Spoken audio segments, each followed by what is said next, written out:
റോഡിൽ കിടന്ന പെരുമ്പാമ്പിനെ മാറ്റുന്നതിനിടെ തിരുവനന്തപുരം വെള്ളനാട് ബ്ലോക്ക് പഞ്ചായത്ത് മുൻ അംഗം ഹരി സുധന് പാമ്പിന്റെ കടിയേറ്റു. ഇന്നലെ രാത്രി 12 മണിയോടെയാണ് സംഭവം. ദൃശ്യങ്ങളിലേക്ക് ആദ്യം.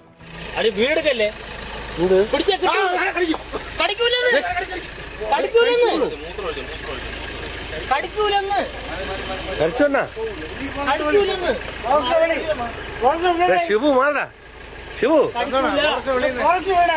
വിളിക്കടാ അങ്ങോട്ട്.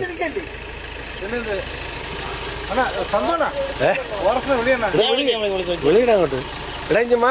ഈ പാമ്പിനെ ശരിക്കും പിടിക്കാൻ ശ്രമിക്കുകയായിരുന്നില്ല. ഇത് റോഡ് മുറിച്ച് കടക്കുന്നതിനിടെ ഈ വാഹനങ്ങൾ കയറാതെ ഇതിനെ ഒരു വശത്തേക്കെടുത്ത് മാറ്റിയിടാനാണ് ഹരിസുധൻ ശ്രമിച്ചത്. പക്ഷേ ഹരിസുധൻ ഈ പാമ്പിനെ റോഡിൽ നിന്ന് മാറ്റുന്നതിന്റെ ഇടയ്ക്കാണ് വലതുകൈയിൽ ഈ പെരുമ്പാമ്പ് കടിച്ചത്. ഉടൻ തന്നെ ഹരിയെ അടുത്തുള്ള ആര്യനാട് സർക്കാർ ആശുപത്രിയിൽ പ്രവേശിപ്പിച്ചു. ഇപ്പോൾ ആരോഗ്യനിലയിൽ പ്രശ്നങ്ങളൊന്നുമില്ല, ഗുരുതര പരിക്കുകളോ ഒന്നുമില്ലെന്നാണ് അറിയാൻ കഴിയുന്നത്.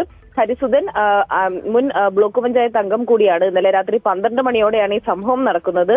ഈ പാമ്പിനെ കണ്ടതിനെ തുടർന്ന് ഉടൻ തന്നെ വനം വകുപ്പിൽ വിവരം അറിയിക്കുകയും പിന്നീട് RRT അംഗം ബീറ്റ് ഫോറസ്റ്റ് ഓഫീസർ റോഷ്നി എത്തി പെരുമ്പാമ്പിനെ പിടികൂടി ഈ പാമ്പിനെ വനം വകുപ്പ് ആസ്ഥാനത്തേക്ക് മാറ്റിയിട്ടുണ്ട്. ഈ നാട്ടുകാർ പറയുന്നതനുസരിച്ച് നിരവധി തവണ ഇവിടെ ഇത്തരത്തിൽ പെരുമ്പാമ്പിനെ കണ്ടിട്ടുണ്ട്. പക്ഷെ ഇത് ആദ്യമായിട്ടാണ് ഈ പെരുമ്പാമ്പിനെ പിടികൂടാൻ കഴിഞ്ഞതെന്നാണ് ഇപ്പോൾ നാട്ടുകാർ പറയുന്നത്.